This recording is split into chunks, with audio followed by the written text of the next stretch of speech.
오늘 우리에게 주신 하나님의 말씀은 창세기 12장 4절부터 20절까지 말씀입니다. 창세기 12장 4절부터 20절까지 말씀을 한 절씩 교독하겠습니다.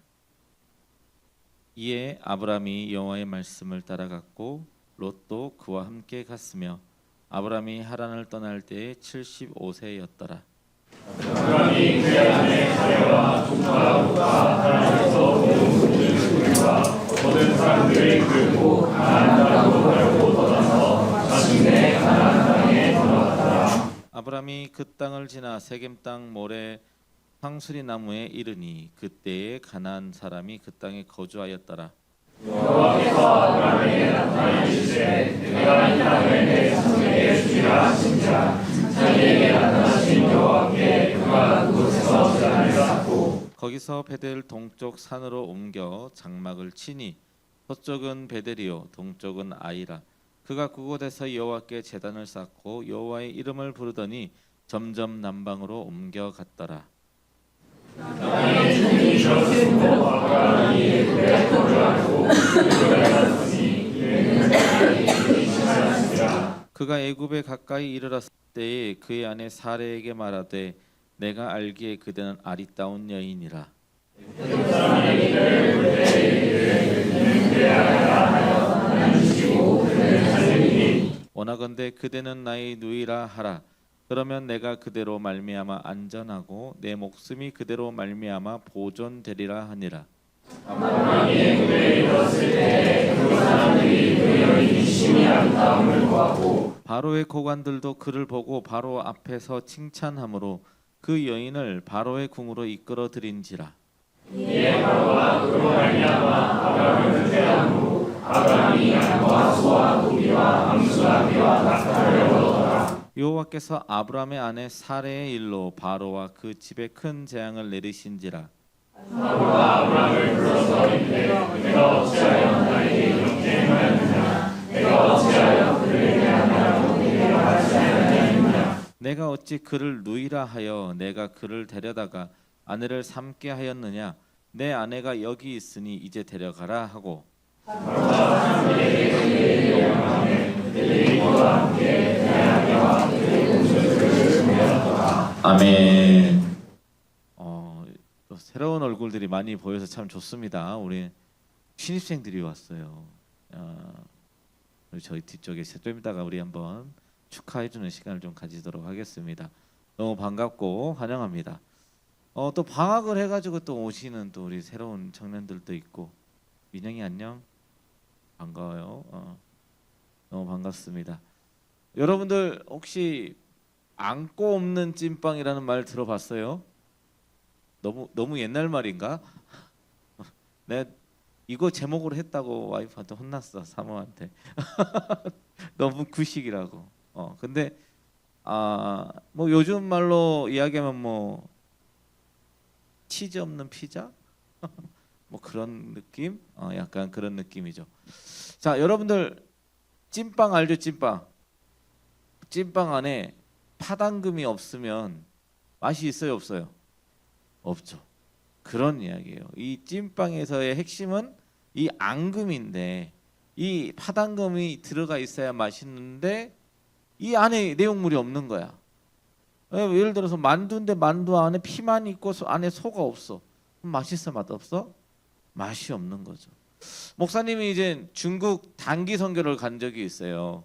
중국에 단기 선교를 갔는데 이제 초등학교에 급식이 나와가지고 거기 학교에 이제 용정 초등학교라고 이제 거기를 이제 방문을 했었어요. 그래서 거기 급식으로 이제 받아서 밥을 먹는데 꽃빵이 나온 거야.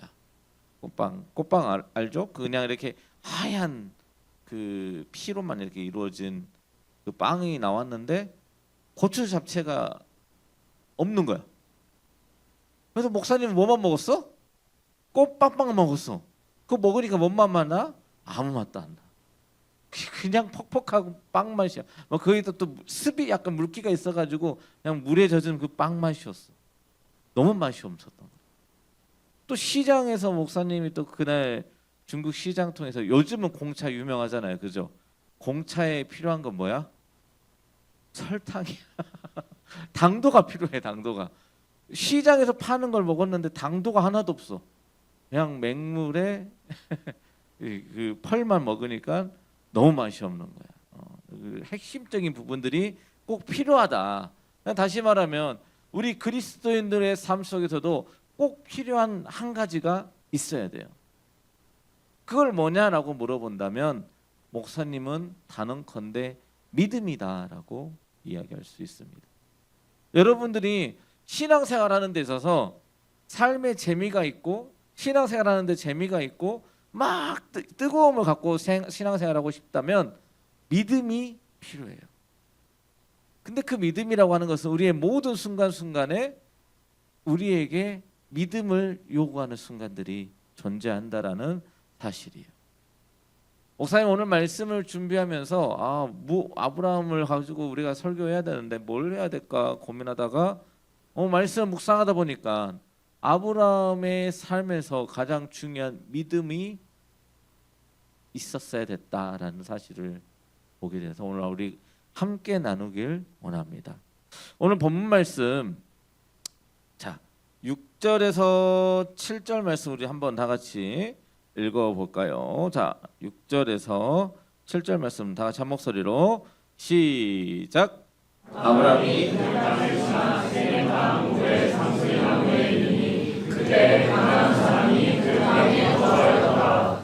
여호와께서 아브라함에게 나타나 이르시되 내가 이 땅을 네 자손에게 주리라 하시니라. 자기에게 나타나신 여호와께 그가 그곳에서 제단을 쌓고 8절 시작. 여기서 베델 동쪽 산으로 옮겨 장막을 치니 서쪽은 베델이요 동쪽은 아이라. 그가 그곳에서 여호와께 제단을 쌓고 여호와의 이름을 부르더니. 여러분 저기 동쪽은 아이라 아이성 들어본 적 있어요? 어디서 들어봤어? 오 맞아. 여리고 성을 무너뜨린 다음에 여호수아가 패배한 성이 아이성이었죠. 아이성에서 진 이유가 뭐야?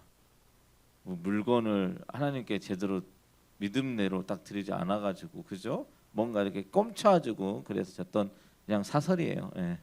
자 중요한 것은 우리가 아브라함 하면 중요한 게 뭐예요? 갈대아 하나님 땅에서 하나님이 내가 내게 지시할 땅으로 보여줄 땅으로 가라라고 이야기했어요. 그 아브라함은 갔어요, 안 갔어요? 갔어요. 어마어마한 믿음인 거지. 큰 믿음이에요. 어디로 갈지 알고 가요, 몰라요? 몰라요. 오늘날 갑자기 진영이 보고 야 진영아 저기 아프리카 케냐로 지금 얼른 가. 그러면 갑자기 그냥 여기서 비행기도 없어. 그냥 걸어서 케냐까지 가야 돼. 어떻게 가? 그냥 가는 거지. 보여줄 땅. 약간 그런 느낌이야. 막막한데 그냥 가야 되는 거야. 누가 가라고 그래서? 하나님이 가라고 그래서. 그리고 걸어서 도착하다 보니까 6절 도착하다 보니까 어디에 도착해요?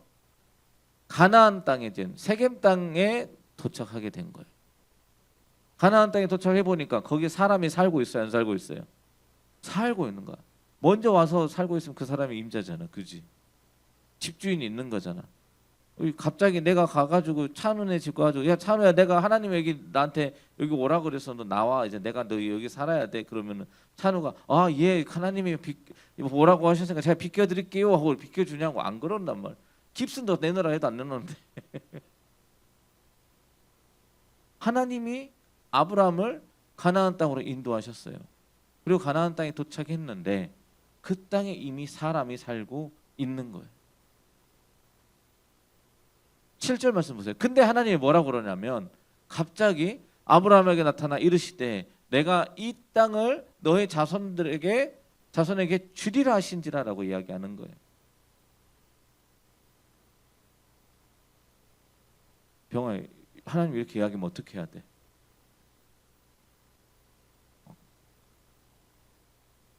계약서 쓰자 그래야지. 지장 찍고. 그래야 서류화 시켜야 되잖아. 그래야 법정에 증거로 나올 거 아니야. 그죠? 근데 아브라함은 그러지 않았어. 그냥 하나님이 그렇게 이야기하시니까 그런가 보다 하고 넘어가 버린 거예요. 여러분들 아브라함이 가나안 땅으로 들어간 것을 신학적으로 해석을 하면 그가 구원받았다라는 의미를 가지고 있어요. 여러분들 구원하면 떠오르는 단어가 뭐예요? 뭐예요? 세례받고 우리가 예수님을 나의 구주로 고백하는 신앙 고백이잖아요. 그렇죠? 내가 여기서 세례 받은 사람, 안 받은 사람 힘든가? 세례 받은 사람 손. 대다수 받았죠, 세례. 자, 세례 받았으면 나는 뭐 받은 거예요? 구원 받은 거잖아요. 그죠? 난 구원 받았어요. 근데 그것으로만 삶이 끝나는 것이 아니다라는 사실이에요. 그럼 그 이후에 뭘 해야 돼요? 구원받은 자의 삶을 살아가야 돼. 그런 구원받은 자의 삶을 살아가야 돼. 어떻게? 왜? 내가 구원받았다라고 사는 사실을 내가 믿기 때문에 믿는 대로 뭐 하는 거예요? 행동해야 하는 거예요. 그것을 제단을 쌓는다라고 표현을 해요. 여기 보면은 아브라함은 이야기합니다. 7절 후반절에 자기에게 나타나신 여호와께 그가 그곳에서 뭘 쌓았다고요? 제단을 쌓았다라는 거예요. 제단을 쌓고 8절 또 읽어봅시다. 베델 동쪽 산으로 옮겨서 또 장막을 치니까 서쪽은 베델이고 동쪽은 아이라. 그가 그곳에서 여호와께 뭘 쌓았다고요? 제단을 쌓고 여호와의 이름을 부르더니. 여러분들 제단을 쌓는다라는 말은 무슨 말이에요? 하나님께 예배하기 위해서 번제를 드릴 제단을 쌓았다라는 거예요. 번제물을 드린다라는 거예요. 다시 말하면 그것은 그냥 단순한 제단을 쌓는 그 제단을 쌓고 예배하는 행위로만 끝나는 것이 아니라 그곳에서 무슨 삶을 살았다라는 거예요? 비로소 여호와 하나님을 부르고 그의 삶 속에서 하나님의 영광을 나타내는 그 삶을 살아가기 시작했다라는 말이에요. 새벽 제단을 쌓는다라고 하는 이 말이 무슨 말이에요? 새벽에 가서 제단을 만들어요? 막 이렇게 산더미 둔성을 막 만들어요? 그게 아니잖아요. 내가 날마다 한 걸음 한 걸음 매일매일 그러한 삶을 새벽 예배를 드림으로 인해서 내가 하나님 앞에 예배 드리는 삶을 살아가고 하나님 앞에 나아가는 삶을 살아가고 여호와 하나님을 나의 구주로 부르는 제단을 쌓아간다라는 이야기. 오늘날 우리 청년들이 해야 될 것은 바로 거기에 있어요. 내 삶에서 그냥 예수님을 믿는다고 끝나는 것이 아니고요. 믿음의 제단을 하나씩 쌓아가야 돼요. 믿음의 제단을 쌓아가려면 어떻게 해야 됩니까? 먼저는 나의 신앙생활이 나의 삶에 뭐가 나타나야 돼요? 예수 그리스도의 이름이 나타나야 돼요. 어떻게 나타내?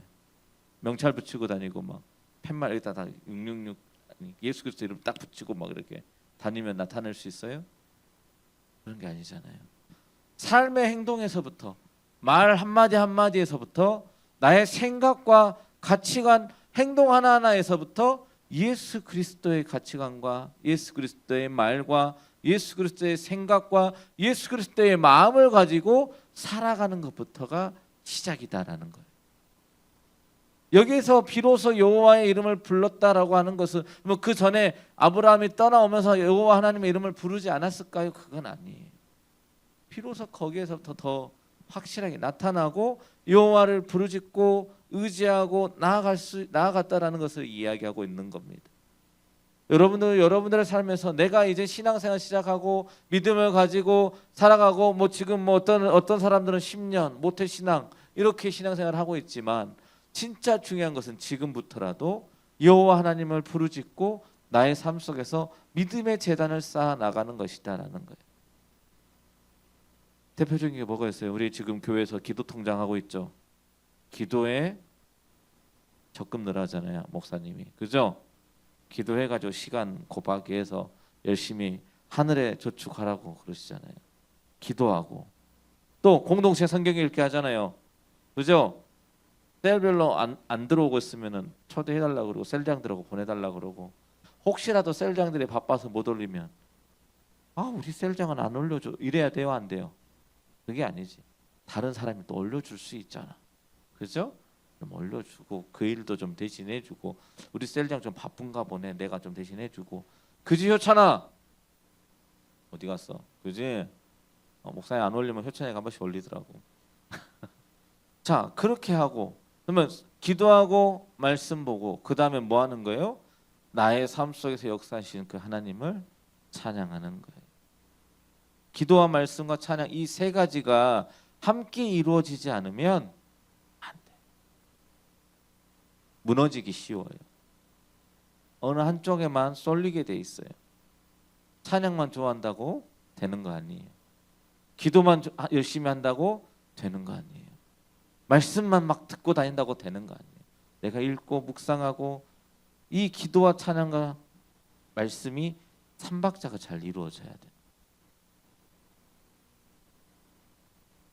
자, 그런데 아이러니하게도 아브람, 우리 그 본문 말씀 9절 말씀 한번 봅시다. 9절 말씀. 자, 다 같이 한 목소리로 읽어볼까요? 시작.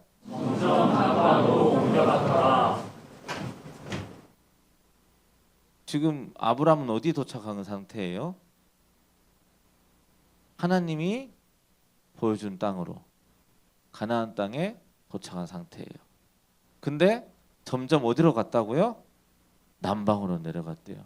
그 이유가 10절에 나와요. 10절 말씀 읽어봅시다. 시작. 그 땅에 기름이 들었으므로 아브람이 애굽에 거주하려고 그 이름을 내었으니 이는 그 땅에 기름이 하였습니다. 내가 믿음을 가지고 이제 하나님을 부르고 여호와의 제단을 쌓고 여호와께 제단을 쌓고 믿음의 제단을 쌓아 나가는데 뭐가 닥쳐와요? 내 삶 속에 기근이 찾아오는 거예요. 기근이 뭐야? 비가 안 와. 쌀이 안, 이렇게 농사를 지어야 되잖아요. 근데 이 농사를 지을 수 없는 상태가 돼버린 거예요. 땅이 다 막 쩍쩍쩍 갈라지는 거예요.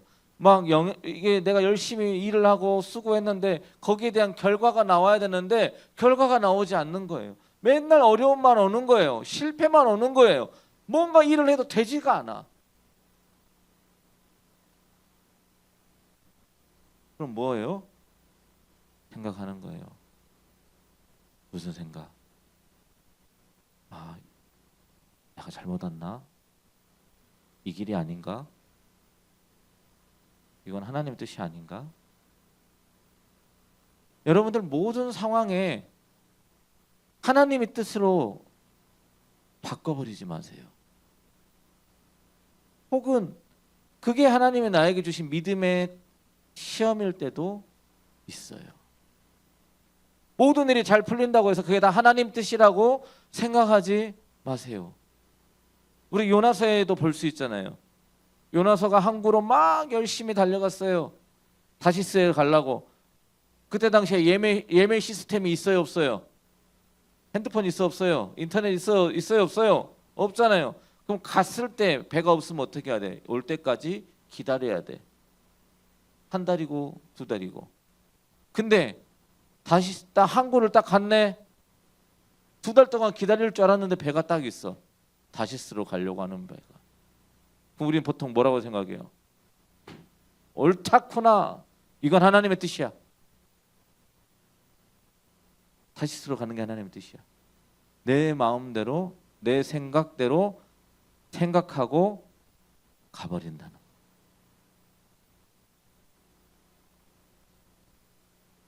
여러분들 믿음이 흔들리기 시작해버리면 내 주어진 환경과 그러한 물질 어려움 등을 보면서 내 믿음이 흔들리기 시작하니까 뭐가 바뀌어버리냐면 주인이 바뀌어버려요. 내 삶의 주인은 누구여야 됩니까? 예수님이어야 돼요. 요한복음 1장 12절 말씀 다시 한번 우리 올해 처음으로 하는 걸까 외워볼까요? 한 목소리로 시작. 영접하는 자 곧 그 이름을 믿는 자들에게는 하나님의 자녀가 되는 권세를 주셨으니. 다시 말하면 예수 그리스도를 믿는다고 하는 것은 뭐 하는 거라고 했어요? 예수님을 내 안에 영접하는 거. 쫄딱으로 주인으로 영접하는 거. 그래서 주인님 줄여서 주님이라고 부르는 거예요. 헷갈리면 주인님 이렇게 불러요. 내 안에 주인으로 예수님을 모셨잖아요. 주인이 시키는 대로 하는 게 종의 역할인데 예수님이 시키지 않는 일을 내가 하는 거예요. 내가 주인이 돼서 내가 하고자 하는 대로 행하는 거예요. 내 믿음이 흔들리니까. 아브라함은 어떻게 했어요? 점점 남방으로 내려가는 거예요. 그때 당시에 애굽, 여러분들 4대 문명 발생 근원지, 갑자기 막 또 사회 문제 나오죠. 목사님 공부 열심히 해서 잘했어. 자, 4대 문명 근원지 발생지가 어디예요? 첫 번째 인더스 문명, 또 황하 문명, 메소포타미아 문명, 그 다음에 하나가 이집트 문명. 이집트가 어디예요? 애굽이에요.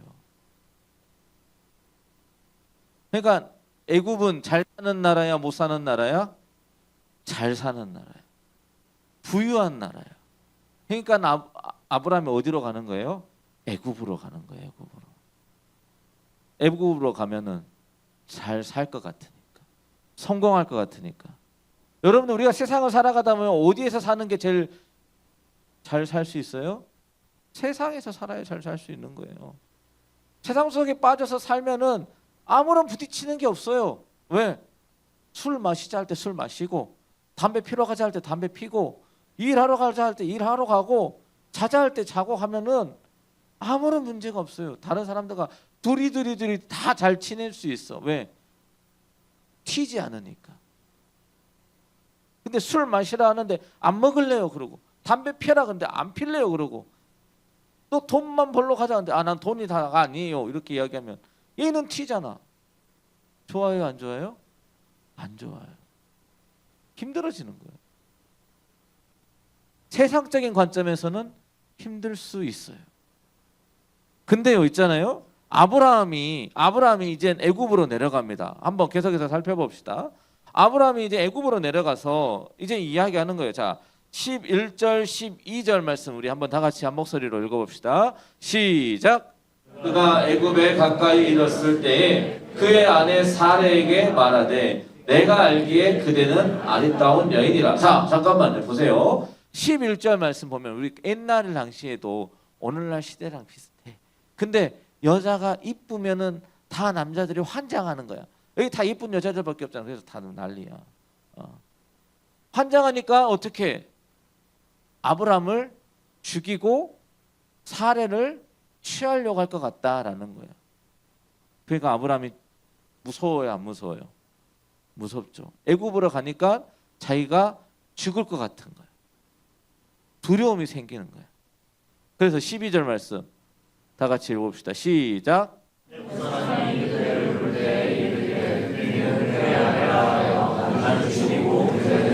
13절.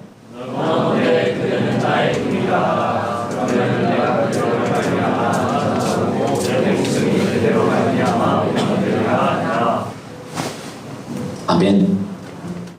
자, 여러분들 생명의 주관자는 누구예요? 하나님이시잖아요. 아브라함이 이미 가나안 땅에서부터 믿음이 흔들리고 자신의 가치관이 세상으로 바뀌어버리니까 이제는 생명의 주관자인 하나님을 바라보고 하나님을 의지하고 기도하며 가야 되는데 누구를 의지하고 있어요? 자신의 아내 사레를 의지하고 있어요. 사레로 말미암아 목숨을 구하고자 구걸하고 있는 거예요. 그래서 어떻게 됩니까? 사레가 가서 아브라함하고 자기가 실제로는 이복 동생이니까 누이가 맞긴 해요. 거짓말을 한 건 아니야. 근데 자신의 목숨을 보존하기 위해서 자신의 아내인 사레를 팔아버린 거죠. 그러니까 어떻게 돼요? 나중에 사레가 그 바로 왕이 사레를 자신의 첩으로 데려가려고 궁으로 데려갔는데 하나님의 계획에 문제가 생겨요, 안 생겨요? 하나님의 계획은 뭐예요? 아브라함과 사례를 통해서 큰 민족을 이루시겠다라고 하셨다라는 거예요. 그걸 어디서 알 수 있어요? 하나님이 하갈과 낳은 이스마엘 그 둘을 가지고 민족을 이루려고 한 게 아니잖아요. 그렇죠? 다시 아브라함과 사라를 통하여 낳은 이삭을 통해서 하나님은 그 다음 민족 믿음의 계보를 이어나가셨다라는 사실이. 여러분들은 여기에서 우리는 하나님의 은혜를 경험하길 바랍니다. 하나님은 우리가 하나님을 믿는 믿음을 저버리고 혹시라도 내가 세상 가운데 쓰러져 넘어져 낙심하고 있다 할지라도 그럼에도 불구하고 하나님은 놀라운 일을 행하심으로 우리의 믿음을 뭐하게 하신다고요? 회복시켜 주시는 분이 하나님이시다라는.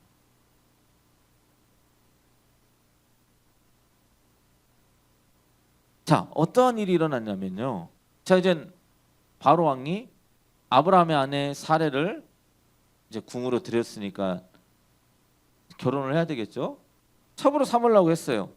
근데 어떻게 하냐면 자 12장 14절부터 우리 한번 봅시다.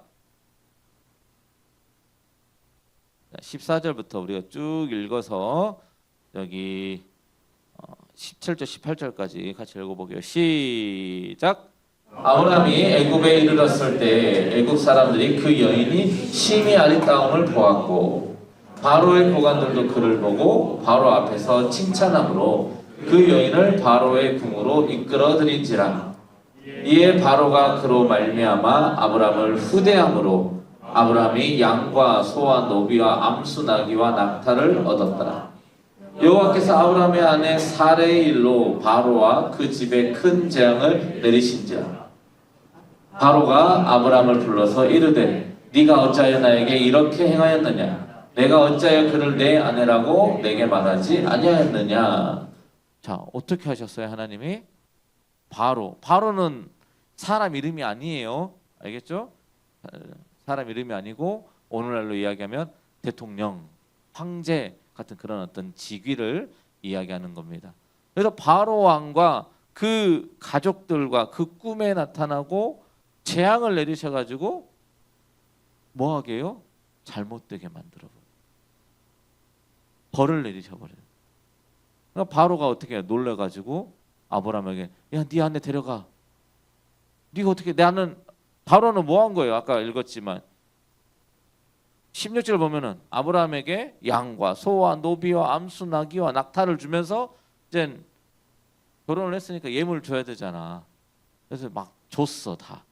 내가 이 아내를 취하는 것만큼 이렇게 줬는데 알고 보니까 자기 아브라함의 아내였던 거야. 그것도 누가 알게 하신 거야? 하나님이 다 알게 하신. 그래서 어떻게? 바로가 재앙을 받고는 못 살잖아요. 그러니까 얘다 가져가라 하고 사리도 가져가고 예물도 다 가져가고 그리고 뭐하러 나가라고 얼른 빨리 가라고. 어떤 일이 벌어졌어요? 아브라함과 사레가 잘못해서 죄를 지어서 애굽으로 들어왔는데 나갈 때는 지금 뭐뭐 얻어가는 거예요? 양과 소와 노비와 암수나귀와 낙타를 얻어가지고 19절 말씀 봐봐요. 19절 말씀 다 같이 한 목소리 읽어봅시다. 시작. 네가 어찌 그를 누이라 하여 내가 그를 데려다가 아내를 삼게 하였느냐? 내 아내가 여기 있으니 이제 데려가라 하고 아내 데리고 다 갖고 나오는 거. 그리고 나서 그 20절 말씀 다 같이 읽어봅시다. 시작. 바로가 사람들에게 그의 일을 명하매 그들이 그와 함께 그의 아내와 그의 모든 소유를 보내었더라. 이제 아브라함과 사레를 애굽에서 건드는 사람이 있었을까요? 없었을까요? 없었겠죠. 아무도 못 건드려. 딱 보호해주고 다시 이 다음 절에 보면 어디로 올라오냐면 헤브론으로 딱 올라와요. 가나안 땅 밑에. 거기에서 이제 거주하게 되죠. 아브라함이 믿음이 회복이 됐을까요? 안 됐을까요? 모르겠죠. 그래서 그 다음 장을 보면은 뭐가 나오냐면 조카 롯과 아브라함이 이제 너무 이제 그 소나 양이나 이런 어떤 양떼들이 많아져 가지고 재산이 많아져 가지고 갈라져야 될 때가 와요. 갈라져야 될 때가. 그리고 아브라함이 이야기하죠. 뭐라고 이야기해요? 조카 롯에게 네가 먼저 선택해라. 네가 동쪽으로 가면 나는 서쪽으로 가겠고 네가 서쪽으로 가면 내가 동쪽으로 가겠다. 그리고 조카 롯이 동쪽으로 소돔과 고모라로 가죠. 그러면은 아브라함은 어디로 가야 돼요? 자, 롯이 동쪽으로 갔으면 아브라함은 어디로 가야 돼요? 서쪽으로. 물론 그쪽이 서쪽이긴 하지만 더 서쪽으로 갈 수도 있었어요. 근데 가요 안 가요? 안 가고 거기 머물러 있어요. 하나님을 만나요. 그리고 하나님이 그 다음 절 그 13절에 보면 계속 이야기하는 게 뭐냐면 이제 내가 데리고 나서 저 하늘의 별을 보아라, 저 땅에 보이는 모래벌을 보아라, 내가 그렇게 네 자손을 많게 하겠고 어쩌고 하면서 그때 이삭을 하나님이 예언을 해주세요. 믿음이 생겼어요, 안 생겼어요? 생겼어요. 회복이 되는 거예요. 여러분들의 삶에서 늘 편하게만 사는 게 좋은 것만은 아니에요. 때로는 힘들고 어렵다 할지라도 그 순간 우리는 뭐 해야 돼요? 기도해야 돼요. 기도하고 하나님께 의지하면 하나님이 다시 우리에게 은혜를 내려주시고 놀라운 능력을 보여주셔서 우리의 믿음을 회복시키실 줄로 믿습니다. 여러분들 그리스도인들은 바로 이것을 믿는 거예요. 말씀대로 살아가야 하고 또 혹은 말씀대로 살아도 내가 원하는 대로 현재 되지 않고 있다 할지라도 하나님은 나를 이끌어 주시고 가장 좋은 길로 가장 완전한 길로 이끌어 주심을 믿는 것, 그것이 바로 믿음이에요. 그래서 지금 내가 혹시라도 가난하다 할지라도 내가 지금 취업 못하고 놀고 있는다 할지라도 내가 부자여도 내가 돈이 많아도 나의 상황과 형편에 상관없이 기뻐할 수 있는 것이 믿음이에요. 왜냐하면 하나님은 이것을 손바닥 뒤집듯이 뒤집을 수 있는 분이 하나님이시기 때문에. 이 믿음 때문에 그리스도의 삶은 맛있다라고 이야기할 수 있어요. 근데 그리스도인의 삶에 믿음이 없으면 이건 안고 없는 찐빵과 같아요. 여러분들 이 땅을 살아가는 그 그리스도의 삶을 살아갈 때에 믿음이라고 하는 그 앙금을 꼭 같이 소유하고 맛보시기를 간절히 축원합니다. 알겠죠? 우리 이 시간 다 함께 찬양하면서 나아갑시다. 하나님께서 여러분들을 오늘 이 자리 가운데 부르신 그 은혜는 절대 하나님이 실수 예전에 그런 거 있었잖아. 이렇게 나를 만들어 이렇게 웹에 보면은 뭐 사랑 몇 프로 뭐 웃음기 몇 프로 실수로 뭘 많이 넣어가지고 만들어버리는 그런 여러분들의 삶이 아니에요. 하나부터 열까지 하나님은 모든 것을 계획하시고 필요하시기 때문에 여러분들을 만드시고 주신 것이다라는 거예요. 나에게 내가 생각하기에 가장 필요 없다고 생각되는 그것조차도 분명히 하나님이 쓸 일이 있어서 주신 거고, 나의 삶 속에서 난 이런 건 좀 안 겪었으면 좋았을 텐데라고 생각하는 그 순간도 사실은 하나님이 여러분들의 삶에서 필요하기 때문에 겪게 하셨다라는 사실이에요. 여러분들 그러한 사실을 믿으시기 바랍니다. 그 삶을 통해서 앞으로 여러분들의 삶을 어떻게 만들어 나가실지, 어떻게 변화해 나가실지 몰라요. 그것을 믿음으로 기쁘게 오늘 이 힘든 순간순간, 혼돈의 순간, 어디로 가야 될지 모르는 지금 이 순간도 주님과 함께라면 기쁘게 나아갈 수 있는 우리 모든 청년들 되기를 간절히 소망합니다. 우리 그러한 마음으로 우리 이 시간 함께 찬양하며 나아갑시다. 하나님의 부르심에는 하나님의 부르심에는 후회하심이 없네. 내가 이 자리에 선 것도 주의 부르심이라. 하나님의 부르심 결코 실수가 없네. 나를 부르신 하나님의 신실하심을 믿네. 날 부르신 뜻, 날 부르신 뜻 내 생각보다 크고 날 향한 계획 나의 지혜로 측량 못하나 가장 좋은 길로 가장 완전한 길로 오늘도 날 이끄신 믿네. 작은 나를 부르신 뜻은 나는 알 수 없지만 오직 감사와 순종으로 주의 길을 가리라.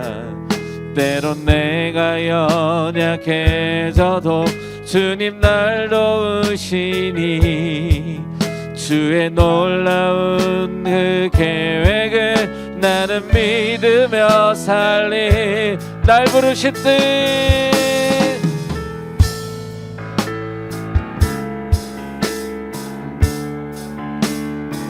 날 향한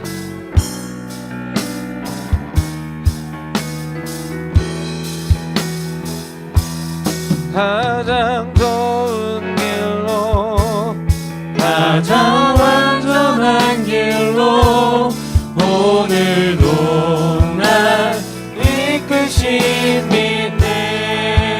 날 향한 날 부르신 뜻 내 생각보다 크고 날 향한 계획 나의 지혜로 측량 못하나 가장 좋은 길로 가장 완전한 길로 오늘도 날 이끄신 믿네. 우리 시간도 함께 기도하며 나아갑시다.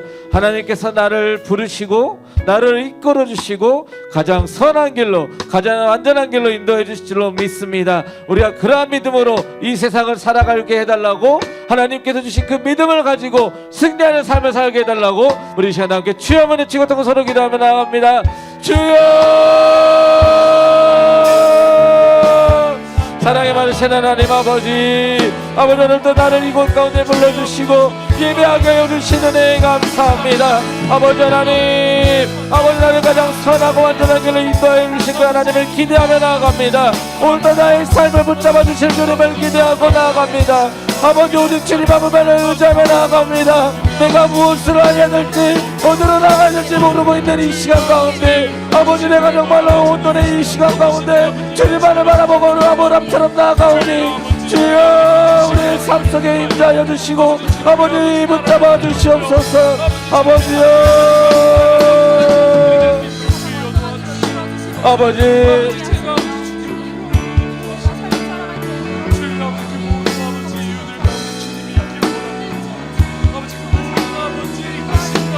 주여 아버지 나의 삶을 붙잡아 주시옵소서. 하나님 주님의 뜻을 아버지 알려주시옵소서. 오직 주님만을 바라보며 주님의 말씀을 따라 살아가는 우리 청년들 되게 하여 주시옵소서.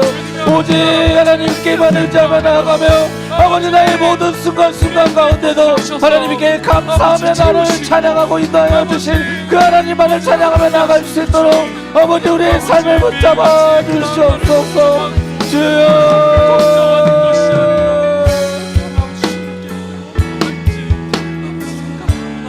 아버지 주님이 아버지 그러신 줄 아닙니다. 아버지 주님을 찾으며 주님의 이름을 찬양하는